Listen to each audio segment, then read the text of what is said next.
안녕하세요. 저는 경기도에 살고 있는 30대 여성입니다. 전 그렇게 길지 않은 결혼 생활 끝에 며느리를 돈 나오는 ATM기 정도로 아는 시모와 친정의 호의를 개똥으로 한 남편에게 시원하게 한 방 먹이고 이혼을 해버렸는데요. 저의 기가 막히고 코가 막힌 사연 한번 들어봐 주실래요?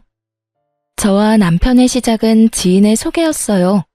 우연히 지인과 함께하는 식사 자리에 남편도 함께 합석하게 되었고 그 자리에서 자연스럽게 소개를 받게 되었어요. 처음부터 남편이 마음에 들었던 건 아니었어요. 하지만 만나면 만날수록 괜찮은 사람이란 생각이 들었고 자상하고 다정한 남편의 모습이 좋아지며 연애까지 하게 되었죠. 그렇게 연애 3년 차에 되던 해에 남편과 저는 결혼을 하게 되었어요. 제가 남편과 결혼을 결심하게 된 가장 큰 이유는 저에게 한없이 잘하는 남편의 모습이 있기도 했지만 혼자 계신 엄마에게도 아들처럼 싹싹하게 구는 남편의 모습에 결혼을 결심하게 되었죠. 남편이 엄마에게 싹싹하게 구는 만큼 저도 자연스레 시모에게 잘하게 되었고 저흰 결혼까지 순탄하게 하게 되었습니다. 그렇게 결혼식을 마치고 꿈만 같던 신혼여행에서 돌아온 날 저흰 시댁에 선물을 드리기 위해 시댁에 들렀고 그날 전 시모가 제가 알던 시모와는 조금 다르다는 것을 느끼게 되었어요. 결혼하기 전 잠깐 만나 대화를 나눌 때는 한없이 고상하고 다정한 사람이었는데 신혼여행에서 돌아와 고심해서 준비한 선물을 드리니 대놓고 표정이 일그러지는 것이 아니겠어요? 그러면서 하는 말은 저를 더 황당하게 만들었죠. 선물이 이게 다니? 고작 스카프? 사돈 선물은 뭐 샀니? 고작이라뇨. 거기에다 고작이라고 하기엔 그 스카프는 고가의 명품 스카프였고 평소 스카프를 많이 착용한다는 남편의 의견에 따라 남편이 직접 고른 비싼 스카프였어요. 전 그 순간 어이가 없었지만 최대한 아무렇지 않은 척하며 시모의 물음에 답해줬어요. 저희 엄마는 작은 카드 지갑 샀어요. 그리고 어머님 선물은 이 사람이 어머님 스카프 좋아한다고 이 사람이 고른 거예요. 그래 엄마, 그거 비싼 명품 스카프야. 엄마 명품 스카프 갖고 싶다고 했었잖아. 사돈은 지갑이고 나는 왜 스카프야? 선물 가지고 차별하니 지금? 차별은 무슨. 엄마, 스카프가 지갑보다 더 비싸. 왜? 지갑으로 바꿔줄까? 엄마가 명품 스카프 갖고 싶다고 해서 나름 신경을 쓴 건데 지갑이 더 좋으면 지갑으로 다시 사줄게. 아니야. 이왕 사왔으니 잘 쓰마. 시모는 지갑보다 스카프가 더 비싸다는 말에 많이 당황한 듯 손사래를 치며 스카프를 야무지게도 챙기더군요. 그런 시모의 모습이 쉽게 이해가 되진 않았지만 그럴 수도 있다고 생각하려 애썼어요. 새 출발하는 좋은 날 괜한 불화를 만들고 싶지 않은 마음이 컸기 때문이죠. 거기에다 그 후에 이어진 식사 자리에선 시모는 다시 제가 알던 모습으로 돌아와 있었고 저는 그 문제를 깊이 생각하지 않고 넘기게 되었죠. 그렇게 시작한 결혼 생활은 생각했던 것보다 꽤 만족스러웠어요. 남편은 다정했고 시모는 저희의 생활에 무관심에 가까웠기에 가정에 불화가 생길 일이 전혀 없는 정도였습니다. 하지만 명절이라든지 생신날이 되면 시모가 과하게 용돈을 요구한다는 느낌을 지울 수가 없었어요. 그래도 좋은 게 좋은 거라고 형편껏 다 맞춰드리려고 노력했는데 생일을 얼마 앞둔 어느 날 시모가 전화로 이런 말을 하더라고요. 예, 옆집 며느리는 생일 때 갖고 싶은 거 마음껏 사라고 아예 카드를 줬다고 하더라. 얼마나 자랑하는지. 내 생일 얼마 안 남은 거 알지? 뭐 부담 주려는 건 아닌데 그냥 그렇다고. 이 정도면 그냥 무조건 카드를 내놓으라는 말과 다름이 없었고 저는 머리가 지끈하고 아파져 오더군요.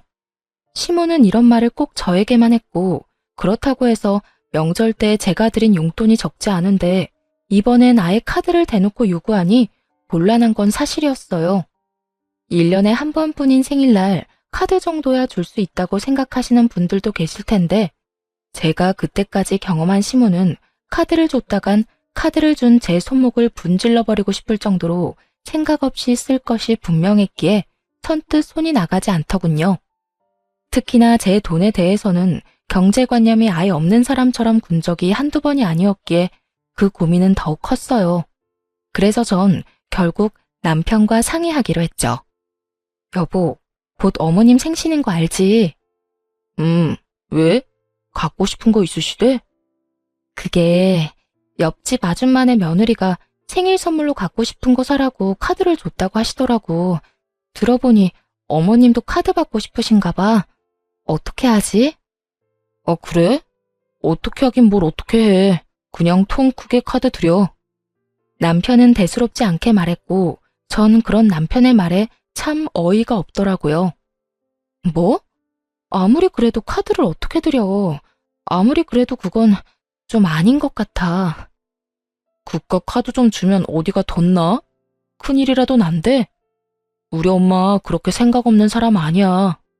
아마 옆집 아줌마가 카드 받았다고 하니 본인도 며느리한테 카드 받았다고 자랑하고 싶어서 그러는 거지. 생각 없이 막 쓸 사람이 아니라고. 써도 얼마 쓰지도 않을 테니까 그냥 드려. 알겠어? 그래? 알겠어. 어쩌면 자신의 엄마를 몰라도 저렇게나 모르는지 화를 내며 호언장담하는 남편을 보며 어찌나 한심했던지 모릅니다. 제가 아무리 말해도 남편은 시모의 씀씀이를 받아들일 리 없었고 그랬기에 저는 일단 알겠다고 한 뒤 저희가 생활비 카드로 쓰는 남편의 카드를 시모에게 주었어요. 남편의 말처럼 자랑 목적으로 카드를 달라고 했다면 다행이지만 저는 절대로 그렇게 생각하지 않았으니까요. 시모는 카드를 받고선 어린아이처럼 기뻐했고 그날 저녁 남편은 사색이 된 얼굴로 집으로 돌아오더군요. 사색이 된 남편은 저를 보자마자 다짜고짜 화를 내기 시작했어요. 당신 생활비 카드로 백화점에서 쇼핑을 이렇게 하는 여자가 어디 있어? 이게 다 얼마야? 뭘 얼마만큼 산 거야 도대체? 무슨 말이야 그게? 내가 무슨 쇼핑을 해? 발뺌하는 거야? 참나. 이거 좀 봐봐. 이거 당신이 다 쓴 거잖아. 저의 물음에 남편은 씩씩거리며 승인 문자들을 보여주며 여전히 화를 내고 있었어요. 승인 내역을 보니 역시나 시모는 저의 예상대로 쇼핑을 아주 시원하게 했더라고요. 평소 남편 돈은 몰라도 제 돈은 어디 버튼이라도 누르면 나오는 돈으로 여기는 시모였기에 당연히 이런 상황을 예상했던 전 씩씩거리는 남편을 여유로운 표정으로 바라봤고 그 순간 다시 승인 문자가 울리더군요. 한식당에서 뭘 얼마만큼 먹었는지 20만 원에 가까운 승인 문자가요. 이게 뭐야?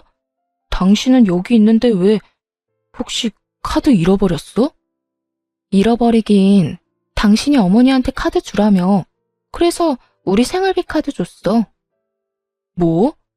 그럼 이게 다 엄마가 쓴 거란 말이야? 내가 아니라 어머님이 다 쓰신 거야. 하루 종일 아주 야무지게도 쓰셨네. 이게 다 얼마야? 그 순간 일그러진 남편의 얼굴에서 할 말이 참 많아 보였지만 자신이 한 말이 있어서인지 남편은 아무 말도 하지 못한 채 방으로 들어가 버리더군요. 전 그런 남편과 시간차를 두고 뒤따라 들어갔고 남편은 안방에 딸린 화장실에서 통화 중인 듯 했어요. 언뜻 카드, 쇼핑 이런 이야기들이 들리는 것을 보니 시모에게 전화를 하는 듯 했고 남편은 조금 화가 난 목소리인 듯 했지만 시모에게 별다르게 화를 내는 것 같진 않더라고요. 뭐 어떻게 화를 내겠어요. 자기 엄마가 생일날 며느리 카드인 줄 알고 신나게 쇼핑했는데 그거 가지고 크게 화를 내기에도 모호한 상황이니 그저 속만 끓을 뿐이었겠죠. 그렇게 통화를 끝낸 남편은 잠이 들 때까지 말 한마디 걸지 않았고 저 역시 그런 남편을 그냥 내버려 두었어요. 다음날 회사에 출근해서 일을 하고 있으니 화가 잔뜩 난 시모에게서 전화가 오더군요. 얘, 너 진짜 애가 왜 그러니? 내가 네 카드 달라고 했지 언제 내 아들 카드 달라고 했어? 아, 그거요. 어머님이 저번에 카드 달라고 한 거 그 애한테 말했더니 형식상 옆집에 자랑하고 싶어서 카드를 달라고 했을 거다. 절대로 생각 없이 막 쓰실 분이 아니다. 라고 하길래요. 그렇다면 아무 카드나 상관없다 싶어서 생활비 카드로 드린 건데 무슨 문제가 있나요?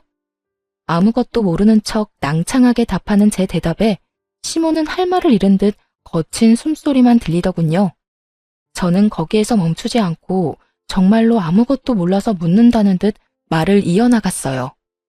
설마 어머님 막 쓰신 건 아니죠?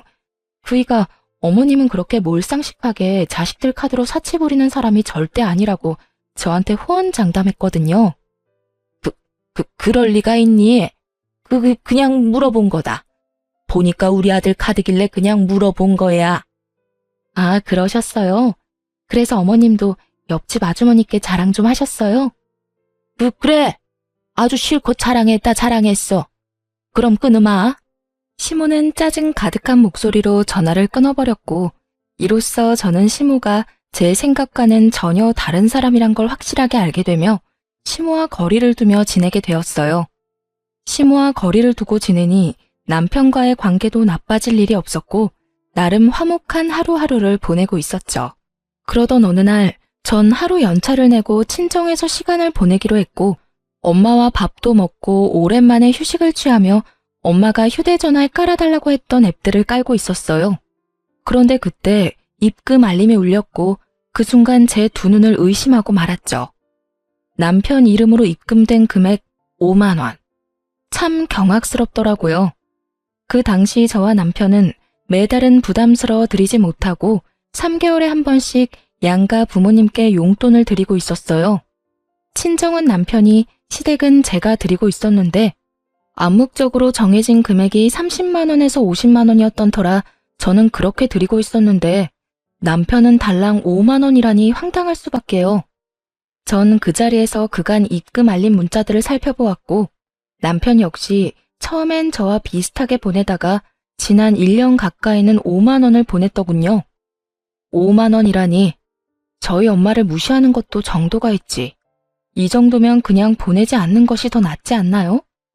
아무리 형편에 맞게 드리는 용돈으로 성의 표시라도 한다는 것이라지만 몇 달 뒤에 있는 자기 부모님 결혼기념일 기념으로 해외여행을 보내드린다고 큰돈을 들여 비행기 티켓부터 숙소까지 예약했다는 것을 뻔히 아는 상황이라 더욱 화가 나더군요.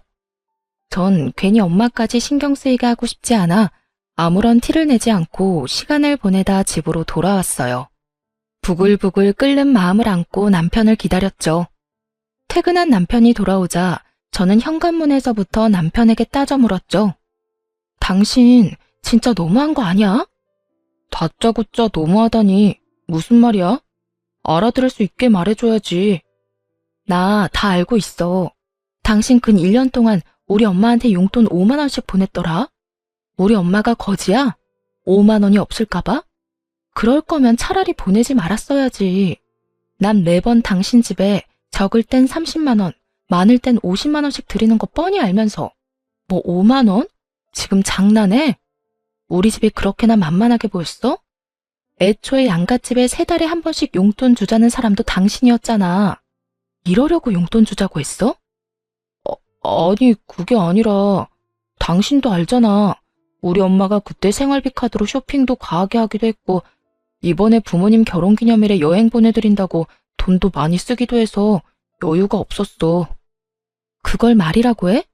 그럴 거면 아예 보내질 말든가 나한테 말하든가 했어야지.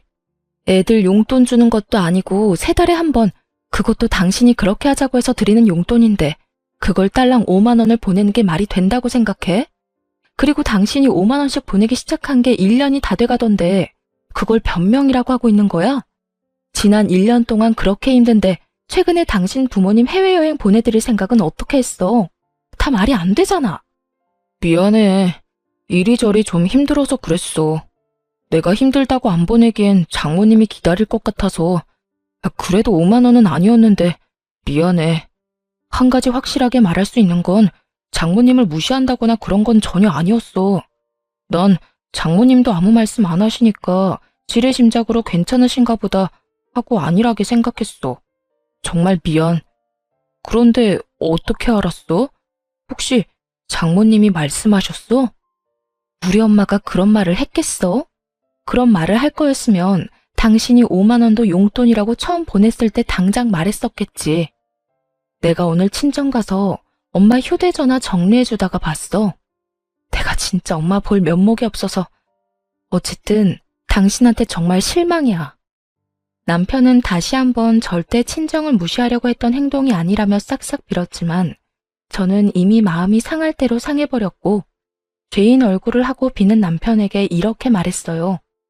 다 됐고 앞으로 각자 집은 각자 알아서 챙기자. 생신, 명절, 어버이날 그게 뭐든 다. 각자 집은 각자 알아서 챙기자는 말이야. 그리고 당신 한 번만 더 우리 엄마한테 이딴 식으로 대했다간 나 가만히 안 있을 테니까 그런 줄 알아. 알겠어. 정말 미안해. 남편은 그날 이후 저와 엄마에게 다시 잘하려는 모습을 보였고 전 그런 남편을 보며 이렇게 이혼하는 건 아니라는 생각에 마지막이라는 심정으로 남편을 받아들이려고 노력했어요. 그렇게 시간은 흘러 다시 용돈을 드리는 날이 다가오고 전 남편에게 통보했듯이 시댁이 아닌 친정으로 용돈을 붙여드렸어요. 하지만 이런 저와는 달리 남편은 시댁에 용돈을 주지 않은 듯했고 시모에게서 전화가 왔더라고요. 예, 너 왜 이번 달에는 용돈 안 주니? 혹시 잊었니? 넌 나이도 젊은 애가 그런 걸 잊고 그러니? 나 오늘 돈 쓸 때 있으니까 얼른 붙여주려무나. 제가 무슨 시모에게 돈 빌린 빚쟁이도 아니고 용돈 달라는 사람이 얼마나 당당한지 참 기가 다 막히더군요. 어머님, 이제부터 각자 집 용돈은 각자 챙기기로 했어요. 그러니까 그렇게 급하면 그이한테 전화해보세요. 뭐? 그런 게 어디에 있니? 매번 네가 줬으면 계속 네가 줘야지. 왜 내 아들한테 주라고 그러니? 그러지 말고 그냥 네가 줘. 괜히 바쁜 애한테 그런 거 시키지 말고. 알겠니? 언제나 늘 그렇듯 돈만 연관되었다 하면 시모는 독불장군처럼 대화가 통하지 않았고 전 그런 시모를 잘 알기에 일단 알겠다는 말과 함께 전화를 끊고 돈을 붙여주었어요. 남편이 그랬듯이 딱 5만 원을요. 돈을 입금하고 얼마 지나지 않아 시모에게서 득달같이 전화가 다시 오더군요. 너 지금 5만 원 붙인 거니? 나랑 지금 장난해? 오냐 오냐 해줬더니 시험이 무서운 줄 모르고 날 무시해도 유분수지. 어디서 5만 원을 보내 5만 원을? 내가 무슨 거지인 줄 알아? 그러게요. 저도 잘나신 어머님 아들이 저희 엄마한테 근 1년 동안 딸랑 5만 원씩 보내길래 무시해서 그런 줄 알았더니 그건 아니라고 하더라고요. 그래서 저도 무시하는 건 아니고 남편이랑 너무 차이나게 용돈 드리는 것도 아닌 것 같아서 딱 5만 원 보낸 건데 무슨 문제 있을까요? 어쨌든 이번 달부터 각자 집은 각자 챙기기로 해서 제가 굳이 드릴 필요는 없지만 어머님이 당장 내놓으라고 이리 성하니 제가 인심 써서 드리는 용돈이에요. 그러니 아껴 쓰세요, 어머님. 뭐라고? 내 아들이 5만 원을? 그랬을 리 없다. 절대 아니야. 저도 제 두 눈을 의심했지 뭐예요. 정 못 믿겠으면 직접 아들한테 전화해서 물어보세요. 그럼 끊어요. 며느리를 빚쟁이 대하듯 막 대하는 시모에게 저 역시 친절하게 예의를 다해야 할 필요를 느끼지 못했고 이때쯤부턴 저 역시 시모에게 대우라는 걸 하지 않게 되더군요. 오는 대우가 그따위이니 가는 대우 역시 이따위일 수밖에요. 특히나 돈 선물 때문에 매번 이 난리이니 미운 정도 떨어져 버린 지 오래였어요. 이런 인간이란 걸 왜 진작 알지 못했을까 회의감마저 들었으니 시모와 예전처럼 지내기는 이미 글러버린 일이었죠. 한 번만 더 전화가 온다면 어떻게 대응을 해줄까 고민했지만 시모는 더는 저에게 전화가 오지 않았고 시모 대신 화가 잔뜩 난 남편이 집에서 퇴근한 저를 기다리고 있더군요. 당신 우리 엄마한테 다 말했어? 내가 장모님 용돈 5만 원 드렸던 거 다 말했냐고. 왜? 왜? 지금 그게 할 말이야? 그런 걸 왜 말해? 우리 엄마 당신 때문에 해외여행도 안 간대. 내가 그렇게까지 힘든 줄은 몰랐다고. 그냥 여행 안 가도 되니까 생활에 보태 쓰라고 하더라. 왜 그런 소리를 해서 엄마 아빠 여행도 못 가게 만들어? 왜 무능한 아들을 만드냐고? 어쩔 거야? 어떻게 책임질 거냐고? 지금 나한테 책임을 묻는 거야? 정신 차려라 제발. 당신은 내가 시간이 남아도는 사람처럼 보이니? 내가 시간이 남아돌다 못해 심심해 미치기 직전이라 어머니한테 전화까지 해서 어머님 잘난 아들이 우리 엄마한테 용돈이랍시고 5만 원씩 주고 있었더라 하고 미주알 고주알 다 말하고 다녔을까봐? 그럼 엄마가 어떻게 한 거야? 어떻게 알았겠어. 상황이 머리에 안 그려지니? 그 대단하신 당신 엄마가 나한테 오늘 전화 왔더라. 용돈 내놓으라고. 난 무슨 어머니한테 빚이라도 진 줄 알았어. 고함 지르는 것도 모자라서 욕까지 하면서 돈 내놓으라고 하는데 내가 참 할 말이 없더라고. 그래서 5만 원 보내드렸더니 더 난리 부리시던데. 그래서 다 말해드린 거야. 해외여행? 참나 진짜. 그냥 잘 됐다고 생각해. 그렇지 않아도 그 여행 예약 때문에 금전적인 타격도 컸을 텐데 다 취소하고 그 돈으로 용돈이나 더 챙겨드려. 아까 어머님이 오늘 꼭 쓸 데 있다고 돈 빨리 달라고 하던데. 아무리 그런 상황이라도 꼭 그런 말까지 해야 했어? 그리고 그런 상황이면 나한테 말해서 용돈 드리라고 하면 되지. 꼭 나한테 복수하는 사람처럼 겨우 5만 원을 붙여줬어야 해? 당신 정말 너무한 거 아니야? 너무한 사람이 누군데. 회사에서 일하는 시간인 거 뻔히 알면서 전화해서 돈 맡겨놓은 것처럼 돈 내놓으라고 욕하는 건 안심해? 아니, 어머님은 내가 돈 나오는 기계도 아니고 왜 매번 당신 돈은 그렇게나 아까워하면서 내 돈은 당연한 거라고 생각하시는 거야? 그 생각 자체가 너무한다고 생각 안 해? 전 그간 쌓였던 말을 뱉어냈고 그런 저를 보던 남편은 씩씩거리며 집을 나가버리더군요. 그렇게 집을 나가버린 남편은 새벽까지 돌아오지 않았고 늦은 새벽 다른 사람도 아닌 엄마에게서 전화가 걸려왔어요. 저는 걱정스러운 마음에 전화를 받았고 엄마는 다급한 목소리로 집으로 빨리 오라고 하더군요. 남편이 지금 친정에 왔다면서요. 희정아, 너 지금 빨리 집으로 좀 와. 엄마, 왜? 무슨 일 있어? 이 새벽에 무슨 일이야? 그게 정서방이 지금 여기에 왔어. 보기엔 술 많이 먹은 것 같은데 엄마 혼자서는 감당이 안 돼. 뭐? 정서방이? 그래, 보니까 많이 속상한 일이 있었는 것 같은데 빨리 와서 데리고 가려무나. 수화기 넘어 엄마의 다급한 목소리와 함께 잔뜩 취한 남편의 목소리가 들려오는데 정말 이게 무슨 일인가 싶더군요. 전 서둘러 친정으로 갔고 현관문을 열고 마주한 장면은 정말 최악 중의 최악, 가관 중에 그런 가관도 없더군요.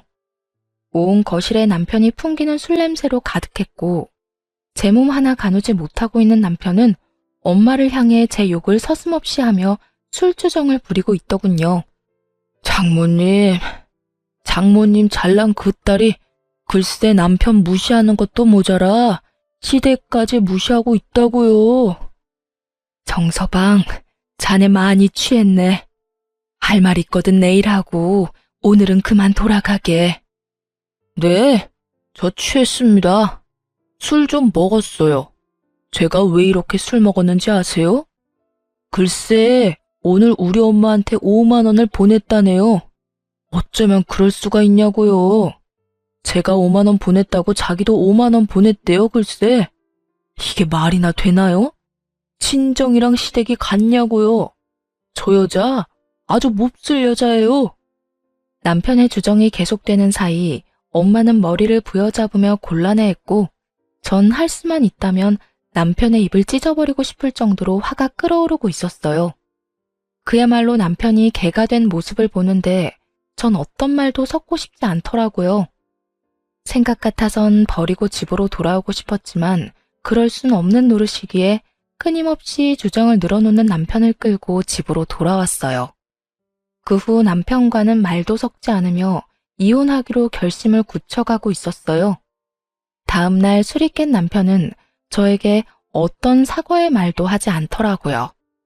물론 친정에도 찾아가서 빌기는커녕 연락조차 하지 않은 듯 했고 전 굳이 그런 인간을 붙잡고 당장 사과하라고 말하기도 싫어서 아무 말도 하지 않고 있었어요. 건성건성 시켜서 하는 사과 해봤자 뭐하며 받아봤자 뭐하겠어요? 반성도 없고 변하는 것도 없을 텐데요. 그렇게 저흰 돌이킬 수 없는 관계가 되어가고 있었습니다. 그러는 와중 시모의 생일은 다시 다가왔고 시모에게 전화가 왔더군요. 아가, 조금 있으면 내 생일인 건 알지? 네, 잘 알고 있어요. 그러면 다행이고, 이번 생일 땐 선물이나 용돈은 됐고 생일상 좀 차리거라. 집에서 친한 지인들 불러서 간단하게 밥이나 함께하고 넘어가려고. 이번 주 주말에 한 10명 정도 오기로 했으니까 그런 줄 알고, 좋아하는 음식들이 다 다르니까 꼭 챙겨야 하는 음식은 따로 문자로 보내주마. 아, 간단하게 10명이요? 이번 주말이고요? 그래. 그리고 생일 선물이나 용돈은 필요 없긴 하지만 정 네가 챙기고 싶으면 챙겨도 되니까 그렇게 알고. 그러면 주말에 보자. 이쯤 되니 화도 나지 않았고 어쩜 저런 생각을 다 해낼까 싶어 아낌없는 찬사마저 나오더군요. 제가 전화를 끊고 헛웃음을 뱉어내고 있으니 그런 저를 보던 남편이 무슨 일이냐고 물어왔고 전 남편에게 알려주었어요. 왜? 무슨 일이길래 그렇게 웃어? 우리 엄마 아니야? 맞아. 곧 어머님 생신이잖아. 이번엔 간단하게 지인분들 불러서 생신하고 싶다네. 간단하게 한 10명 부를 테니까 와서 상 차리라고. 10명이 간단하게가 맞는 거야? 당신 생각은 어때? 생신상? 그게 왜? 그리고 10명이면 간단한 거지. 옛날에는 동네 잔치도 하고 그랬어. 그 정도는 며느리로서 당연히 해야 할 도리 아니야? 이런니 저런니 군말하지 말고 생신상이나 제대로 준비해. 엄마 친구분들도 많이 오신다고 하니까 엄마 망신당하지 않게 제대로 솜씨 발휘해보란 말이야. 언제는 자기 부모 생신인데 왜 저보고 그런 고생을 하냐며 자기 부모 생신 땐 자신이 미역국부터 해서 다 준비할 테니 신경도 쓰지 말라던 남편은 어느새 저런 골빈말이나 뱉어내는 놈으로 변해 있더군요. 기대를 한 것은 아니었는데 이렇게 변해버린 남편을 직면하고 나니 더는 이런 남자와 함께 살 이유가 없다는 생각이 들더군요. 그깟 생일상 충분히 차려드릴 수 있는 일이었지만 이때까지 일어난 일들로 인해 충분히 시댁과 남편에게 실망했고 무엇보다 이혼을 고민하는 와중이었잖아요. 친정에서 그런 잘못까지 저질러 놓고서도 관계의 개선을 위해 전혀 노력하지도 않는 남편을 보며 저 역시 가정을 지키는 것을 포기한 것이었죠. 그렇게 이혼을 결심하는 그 순간에도 시모는 눈치도 없이 생일상에 꼭 올려야 할 음식들을 문자로 보내오고 있었고 전 이렇게까지 하는 시모를 보며 이혼 통보의 날을 시모의 생일로 정하게 되었습니다. 드디어 기다리고 기다리던 시모의 생일날, 전 남편과 함께 시댁으로 향했고 당연히 양손 가득 장을 봐올 거라 생각했던 시모는 빈손으로 시댁에 들어서는 저를 보며 이렇게 말하더군요. 예, 너 왜 빈손이니? 재료는 장 안 봐서 왔니? 아, 혹시 출장 뷔페 불렀니? 하긴 요새는 그렇게도 많이 한다고 하더라. 쓸데없이 가짓수 많이 하지 말고 제대로 된 음식 몇 가지 제대로 예약하지 그랬어. 음식은 괜찮게 한다니? 오늘 오는 친구들이 입이 고급이라 걱정스럽긴 하네. 시모는 혼자 김칫국을 사발채 들이키고 있었고 저는 그런 시모와 남편에게 할 말 있다며 잠시 앉아보라고 했죠. 그렇게 시모와 남편은 제 앞에 나란히 앉았고 전 준비한 말들을 시작했어요. 어머님, 오늘 출장 뷔페는커녕 생일상 준비조차 안 했으니까 지금이라도 친구분들 오지 말라고 연락하세요. 제 말에 시모와 남편은 인상을 있는 대로 구기더니 차례대로 저에게 따져 묻기 시작하더군요. 그게 무슨 말이니? 생일상을 안 차린다니? 너 오늘 내 생일인 거 잊었니? 생일상도 안 차릴 거면 여기에 왜 온 거야? 그러게, 당신 지금 무슨 말을 하고 있는 거야? 오늘 엄마 생일상 준비하라고 했었잖아. 며느리가 돼서 그 정도는 당연히 해야 한다고 했던 내 말 잊었어? 하나뿐인 며느리가 하나뿐인 시어머니 생일상 하나 못 차린다는 게 말이 된다고 생각해? 두 사람은 사태 파악을 전혀 하지 못하고 저에게 따져 묻기 바빴고 전 그런 두 사람에게 통보했습니다. 당신 말이 맞아. 그러니까 나 이 집 며느리 더는 안 할 거거든. 어머님, 저희 집 며느리 자리 반납할게요. 더는 더럽게 치사해서 못 해먹겠어요. 그러니까 제가 생신상이든 밥상이든 차릴 필요가 없지 않나요? 저의 통보에 시몬은 멍하니 저를 바라보았고 남편은 득달같이 몸을 세우며 저에게 따져 묻더라고요. 뭐? 그게 무슨 말이야? 며느리를 안 한다니? 설마 이혼이라도 하자는 말이야? 이혼해. 나 더는 이런 집 며느리도 당신 부인도 못 해먹겠어. 야, 이런 일로 이혼은 무슨 이혼이야? 생신상 차리는 게 뭐라고 이혼까지 해? 당신 이것밖에 안 되는 사람이야? 당신 정말 멍청하구나. 내가 이까지 생신상 때문에 이혼까지 하겠어? 그러면 도대체 왜 이혼까지 하자는 거야? 이걸 모르니까 이혼하자는 거야. 당신, 우리 친정에서 그런 일 있고 나서 우리 엄마한테 찾아가서 용서는 빌었어? 찾아가지는 못하더라도 전화로 용서는 구했냐고. 그것뿐이야. 이때까지 당신이 나한테 한 모든 행동들 너무 실망스러웠지만 꾹꾹 참았는데 더는 안 되겠어. 사위로서 도리는 다하지도 않으면서 며느리로서 도리는 과하게 바라는 당신이랑 더는 살고 싶지 않아. 남편은 자기가 저지른 잘못은 아는지 말이 없었고 그런 남편을 대신해 시모가 저에게 따지고 묻기 시작하더군요. 용서? 내 아들이 왜 사돈한테 용서를 구해야 해?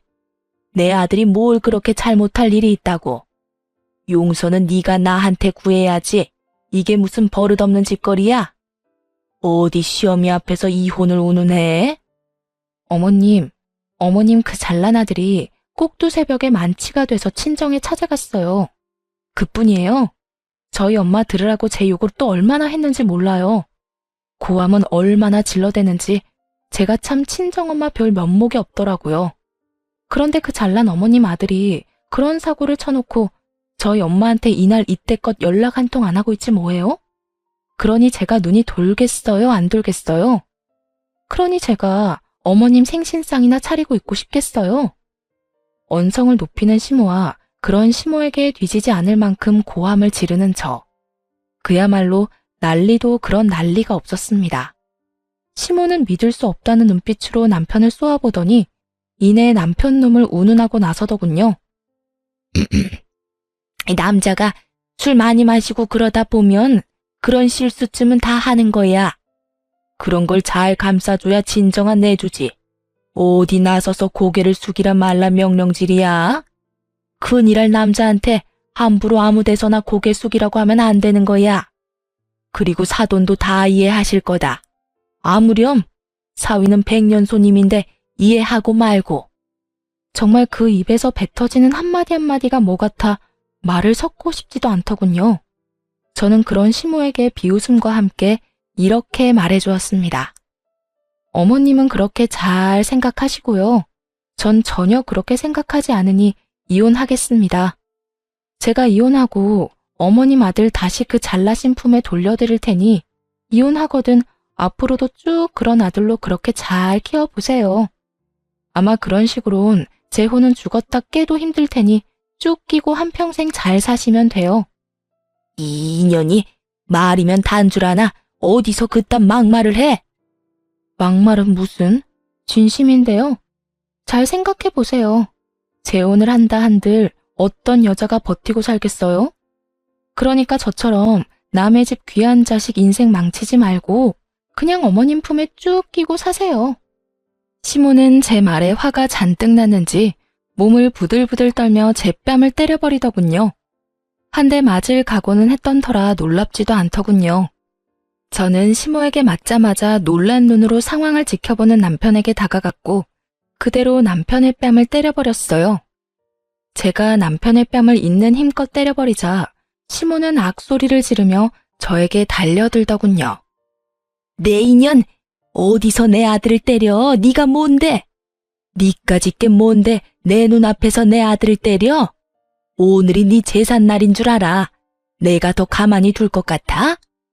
전 악다구니를 쓰며 달려드는 시모의 팔을 붙잡아 내팽개치며 이렇게 말했어요.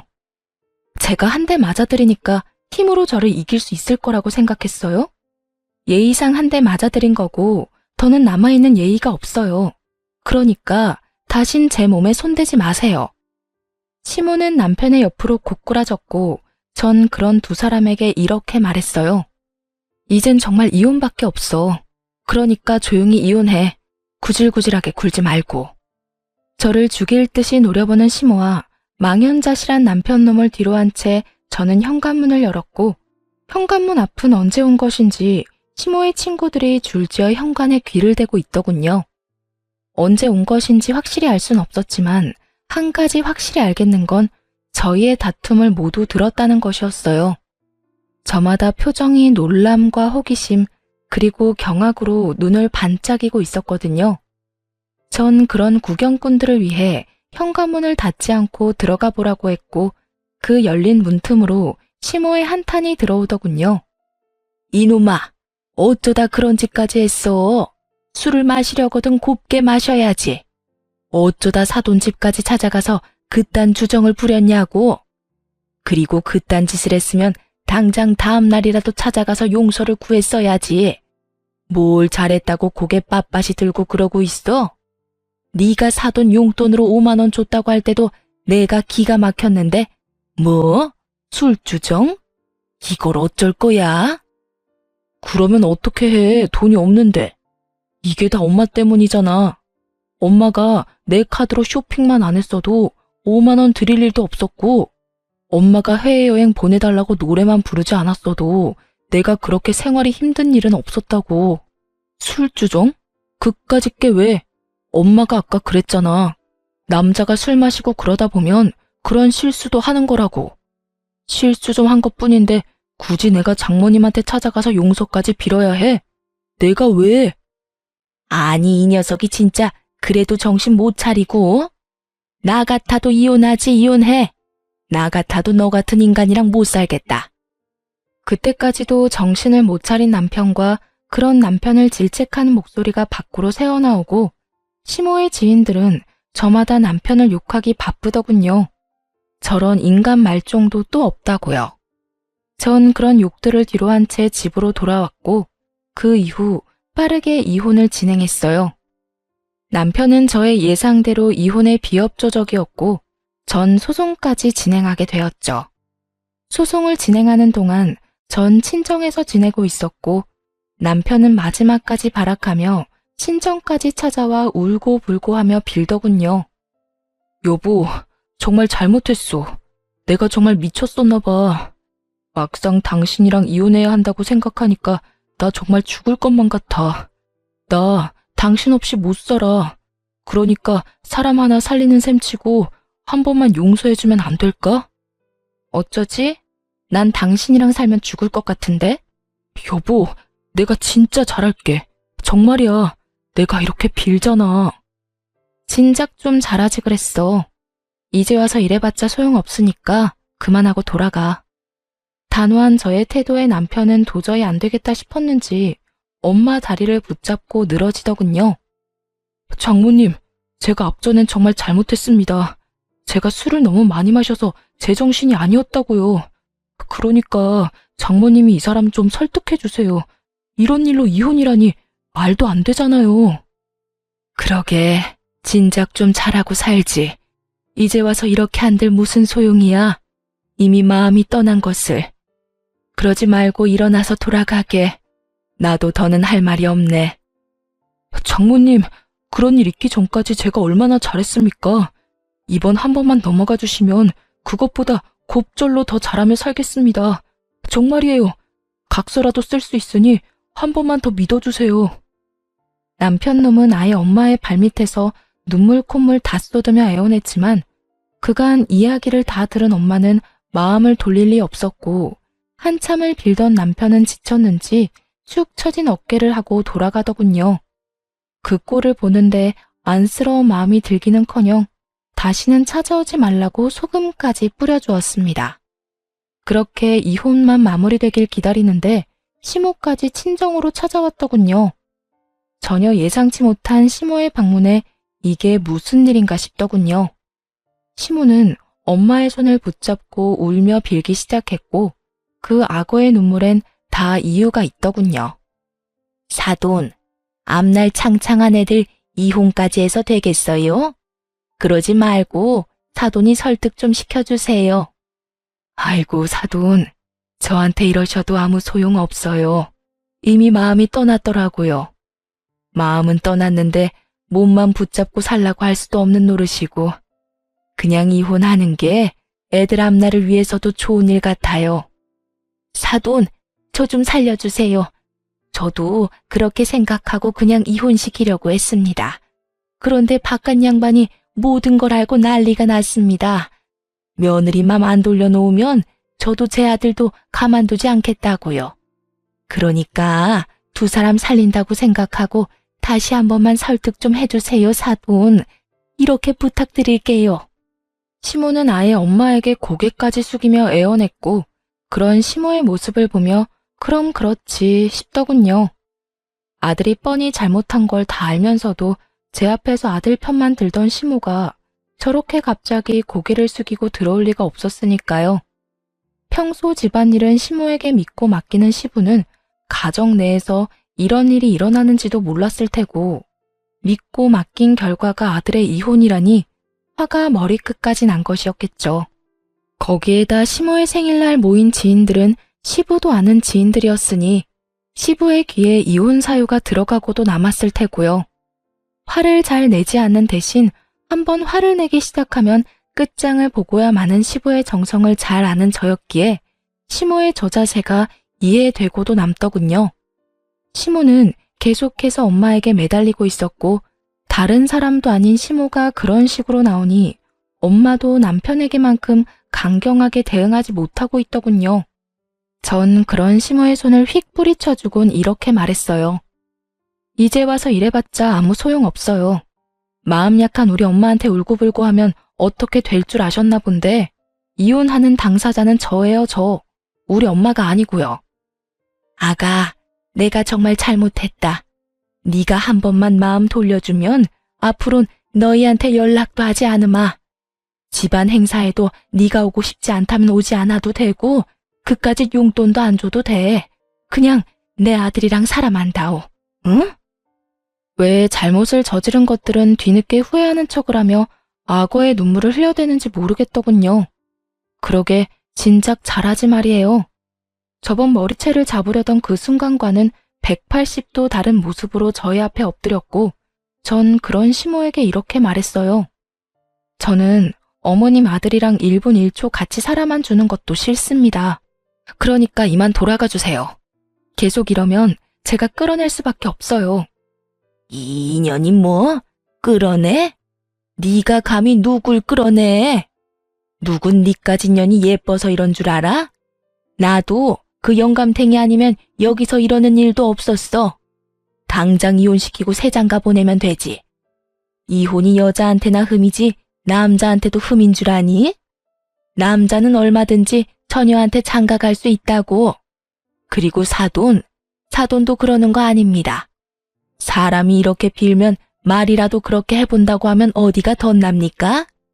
얘가 누굴 닮아서 이리도 독한가 했더니 다 사돈 피었나 보네요.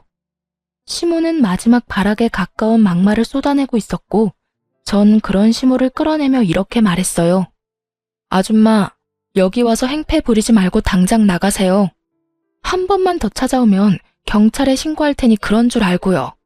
그리고 오늘 와서 이렇게 행패 부린 거 아버님께 전화해서 다 말할 테니 그렇게 아세요. 질질 끌려 쫓겨난 시모는 굳게 닫힌 현관문 앞에서 한참이나 난동을 부려댔고, 제가 부른 경찰분들이 오고 나서야 시모는 집으로 돌아갔습니다. 그렇게 두 사람은 찾아오지 않았고, 전 소송에서 이기며 시모와 남편에게 위자료를 받고 이혼하게 되었어요. 이혼이 확정되는 당시 전 남편의 몰골은 거의 폐인에 가까웠고, 그 모습을 보는데 참 통쾌하더군요. 저딴 인간 때문에 망친 제 인생이야. 앞으로 제가 열심히 행복하게 잘 살면 회생이 될 테지만 그 인간은 회생이 불가능해 보였어요. 이혼과 동시에 전 번호도 바꿔버리고 회사도 이직해 전 남편과 전 시댁의 소식은 듣지도 전하지도 않고 살고 있어요.